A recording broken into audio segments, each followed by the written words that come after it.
For the politics of this, let's turn to MSNBC political analyst Richard Wolff, also, of course, the author of Renegade, The Making of a President. Richard, good evening.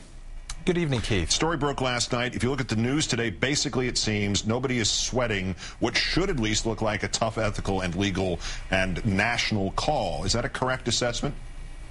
Pretty much in the traditional media, I think that's right. Online, at least, we've seen some commentary from the right, broadly positive, maybe some criticism from libertarians. On the left, you know, those people who are quaintly concerned with this thing called the Constitution seem to be sweating it. But in the terms of the newspapers, it is perplexing. And, you know, I come back to hearing criticism from the Bush officials. It may be weird for them to hear me citing it on this show, but they would say, well, look, if it was warrantless wiretapping and that led to several pages of coverage day after day in the New York Times, how come this kind of thing doesn't get the same kind of coverage? There are two answers. One, maybe people thought that when Dennis Blair said something on Capitol Hill in January, that made it old news. But this is a much more specific report, and it's at least worthy of debate in the news pages.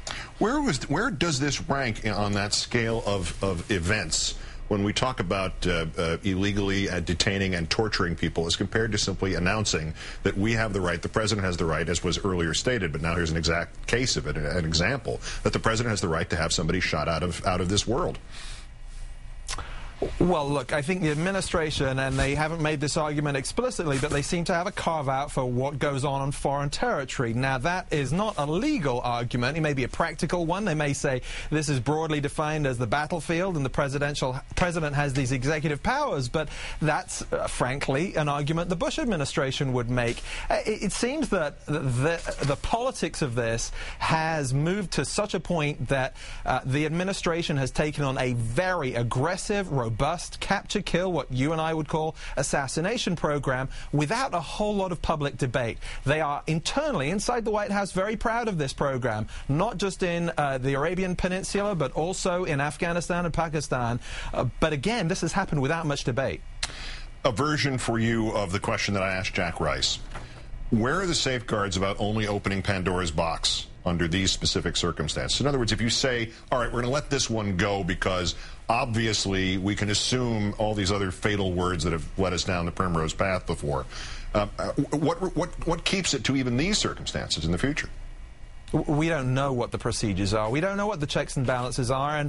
And given the rules of war that the administration and the last administration claim for themselves, then may not need to be. The question is whether American citizens can claim something differently if they're on a foreign battlefield. But we don't know what the checks and balances may be, at least when it came to warrantless wiretapping. When candidate Obama shifted his positions, he said there needed to be some minimal oversight of the courts. As far as we can tell, there is no minimal oversight from anyone when it comes to this program. Well, that's another point. The candidate said detaining U.S. citizens without due process was unconstitutional.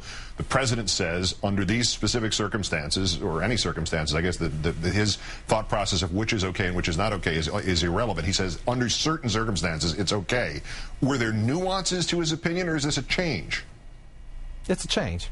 It's a change, and I think he sees the weight, feels the weight of the national security concerns, the intelligence coming in. He trusts his national security officials, especially John Brennan, who is really leading this program inside the White House. But as a candidate, there were uncharacteristically no nuances there. It was just wrong, and he was speaking very much as someone who had taught constitutional law. Is this a trade-off, either politically or in any other capacity, any other way, to the decision on nukes and the going to the meeting with Medvedev tomorrow? Is there some sort of attempt to balance the soft image and the tough image? You know, I don't think there's a trade-off with a nuclear program, concessions, advances there.